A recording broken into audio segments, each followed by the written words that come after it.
पत्थर को हम यहाँ इसे बोल्डर चेक बनाते हैं, उस हिसाब से एक ये यहाँ बनाए। फिर 10-12 मीटर की दूरी पर एक नाले पर हम यहाँ बना दिए, नाला आया। ये हमारा गली हमारा जो पत्थर फैला हुआ था ये भी सुरक्षित हो गया, और यहाँ पानी आया, यहाँ से आया, पानी पहले यहाँ रुका। नहीं, बोल्डर चेक अलग होता है, गली प्लेग अलग।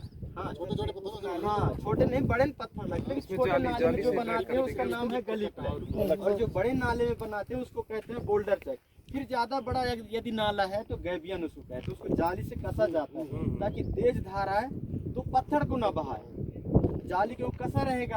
अभी हमारे कुछ गैबियन बने हुए हैं, वो सामने से दिख रहा है, ठीक है। अब जो हमारे जो काम पहले का रहा 2010 तक का, तो वो पंचायत में भी लागू हो गया। तो हम मेड़ बंधान भी बन रहे हैं, और ये तालाब तो बन ही रहे हैं बहुत सालों से, और ये गैबियन बनने लग गया है, बोल्डर चेक भी बनने लग गए हैं। तो भाई शुरू से तो मतलब यहीं से हुआ ना, वाटर सेट से शुरू हुआ। इसके पहले हम लोग तो गैबियन नहीं जानते थे, नहीं बनाते थे, हमको मालूम भी नहीं था। जाली कैसा कसा जाता है उसको भी मालूम नहीं था, लेकिन अब सब बनने लग गया। हाँ, सीरियल से बताओ। अपन ये बना दिए क्या, इसके बाद ये नाला तो यहाँ आकर के बड़ा होगा ना, जब बड़ा होगा तो अपन यहाँ बोल्डर चेक बनाएंगे, उसको बोल्डर चेक बोलेंगे। बोल्डर से पत्थर से उसको बढ़िया मस्त बनाएंगे। इसके बाद फिर और पीछे जाएंगे तो ज़्यादा बड़ा नाला हो जाएगा, अधिक कैचमेंट जो पानी के एरिया है दूर से आएगा, तो वहाँ पर अपन गैबियन बनाएंगे ताकि पत्थर को ना बहाए। मतलब हमको जाली कसने का मतलब ये है कि पत्थर को ना बहाए, पत्थर तो बनाए हैं तो उसको हम गैबियन बोलते हैं। इसके बाद और नीचे जब जाएंगे तो बंधा बनाएंगे मिट्टी का, ताकि मिट्टी का बंधा इसलिए बनाएंगे क्योंकि अब हमारा जो तेज पानी का बहाव नहीं आएगा, और जो मिट्टी छोटे छोटे कट के जो जा रहे हैं बंधा में तो सब यहीं रुक जाएंगे। और गली प्लेग में फिर कुछ पर्कुलेशन टैंक भी बनाते हैं। अब ये अगर यहाँ नाला होता, थोड़ा सा जगह होता तो यहाँ पर्कुलेशन टैंक बनाने का जगह रहा, लेकिन उतना जगह नहीं रहा जितना जगह हमको पर्कुलेशन टैंक के लिए चाहिए।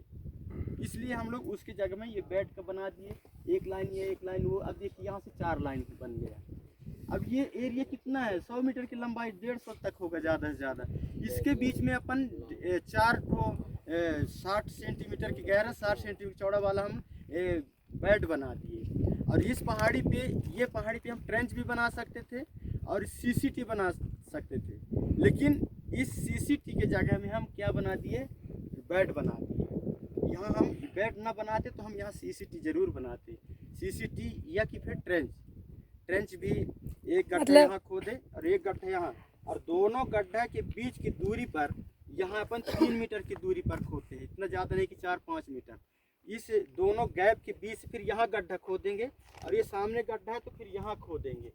मतलब ये नहीं स्ट्रेगर ट्रेंच आपने सबसे पहले देखी है, इनने अभी अमरा नायक जी की पहाड़ी पर देखा ना, रुक के अपने सबसे पहले, तो वो उस ट्रेंच को बोल रहे हैं जो दूरी पर बनाते हैं, वो स्ट्रेगर ट्रेंच बनी है, तो इस पे भी बन सकती थी।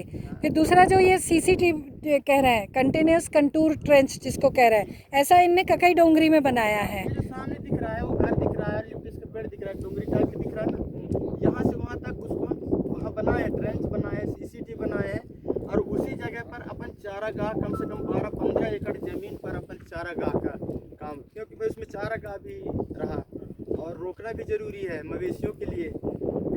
तो चारागाह के लिए एक कट्ठा प्लाट हम लोग 12-15-20-25 एकड़ जमीन है, यहीं से देखो उसका लंबाई तो दिख रहा है, चौड़ाई भी है उसका। कौन सा घर? ये सामने दिख रहा है, घर के पीछे राजमार्ग निकला है। हाँ दिख रहे हैं, देखिए गाड़ी आते हुए दिख रही है वहाँ, उसके पीछे एक घर दिख रहा है, एक घर के पीछे जो डोंगरी दिख रही है ना, वो ककई डोंगरी है। 7 हेक्टेयर की जमीन किसानों ने दी थी, उसके चारों तरफ सीपीटी बनी, मतलब जानवर ना घुसे इतना गड्ढा जो है उसकी लगातार जो नाली बनाई जाती है, पशु अवरोधी ट्रेंच कहते हैं उसको।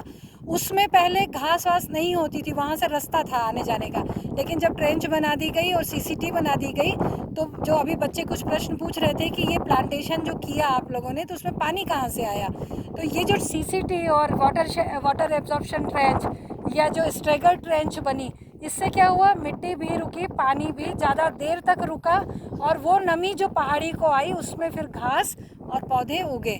इस तरह से इनका ही पयारी वाटरशेड कमेटी का वो ककई डोंगरी भी है। तो आप देखिए कि अभी आपको हम पीपल का पत्ता बना के कॉपी में दिखाएंगे, तो आप देखेंगे कि इन्होंने एक एक छोटी सी छोटी नाला, जैसे अपन जहाँ खड़े यहाँ बारिश जब होगी तो वो किस रूप में जाएगी आपको पता है कि किस रूप में जाएगी, और यही चीज़ आगे शंकर नाला के रूप में आपको मिलता है। तो होता क्या है कि ये सब हमारे आसपास के वातावरण की चीज़ें हैं, लेकिन थोड़ा सा तकनीकी ज्ञान जब इसमें जुड़ जाता है परियोजनाओं के माध्यम से, तो हमारे देखने की दृष्टि बदल जाती है। और देखने की दृष्टि अगर बदल गई तो फिर हमारे जीने में सही चीज़ आ ही जाती है। और यही उद्देश्य संस्थाओं का और बाकी सभी जो भी एजेंसी है, जो भी इतना फंड लगाती है या गांव में काम लेके आती है, उसका यही उद्देश्य होता है कि गांव वालों का अपना जो दैनिक कामकाज है और जीने की चीज़ें, अब ये क्या केवल गांव के काम आएगी? अगर यहाँ नमी बढ़ी, यहाँ के नाले दुरुस्त हुए, तो जोहिला नदी में गए वो सारा पानी उसका गया, तो जोहिला नदी केवल शहडोल वासियों के लिए तो है नहीं, कितने लोग को रोजगार देती है बताइए? नर्मदा नदी कितने लोग को रोजगार देती है कि नहीं? तो जहाँ से वो निकली है नदी, जहाँ आगे बह रही है, वो केवल रोजगार देने की या उसी पर काम करने की जरूरत नहीं है। नदी जहाँ से निकलती है उसके पीछे, जैसे कहते हैं ना, कोई बच्चा बहुत होशियार है तो पूछते हैं ये किसका बच्चा है, मतलब उसके माँ बाप ने और गुरु ने कैसा उसको शिक्षा दीक्षा और संस्कार कैसे दिए। तो कोई नदी कितनी लंबी है, कितनी गहरी है और कितनी ज़्यादा लोगों को लाभ दे रही है, तो इसका मतलब उसके पहाड़ कितने विकसित होंगे। तो हमें कभी भी कोई भी योजना जो बनानी है वो ऐसी बनाना है जिसमें ये प्राकृतिक वातावरण डिस्टर्ब ना हो, ठीक है? तो ये जो ग्लोबल वार्मिंग की बातें करते हैं हम सब करते हैं, तो ये दैनिक एक एक घर में यदि सावधानी पूर्वक जीवन होगा, एक एक व्यक्ति दस्तखत करने के पहले यदि सावधान रहेगा कि क्या ये योजना प्रकृति के विरुद्ध जा रही है या प्रकृति के पक्ष में जा रही है, ये सारी बातों का ध्यान रख कर जब योजनाएं बनेंगी और कार्यक्रम बनेंगे, तो ऐसे पत्थर निकले हुए खेत नहीं रहेंगे, बल्कि अच्छे, जैसे अभी इन्होंने गली प्लग से बताया ना, तो भू संवर्धन हुआ, मिट्टी रुक जाएगी, खेत की मिट्टी खेत में रहेगी, गांव की मिट्टी गांव में रहेगी, गांव का पानी गांव में रहेगा, खेत का पानी खेत में रहेगा, और दौड़ते पानी को चलाना, चलते पानी को रोकना, ये सारे सिद्धांत धरती पे पूरे उतरेंगे। तो जो शुरू में हमने बात की थी कि लैब टू लैंड का ये एक एग्जाम्पल है, तो ये हम यहाँ खड़े होकर देख रहे हैं। तो आप सभी कोई सोचेंगे कि अरे तो डोंगरिया में जाके खड़े किए। यहाँ अपन लोग समझने आए कि रिज लाइन होता क्या है। बिल्कुल सही।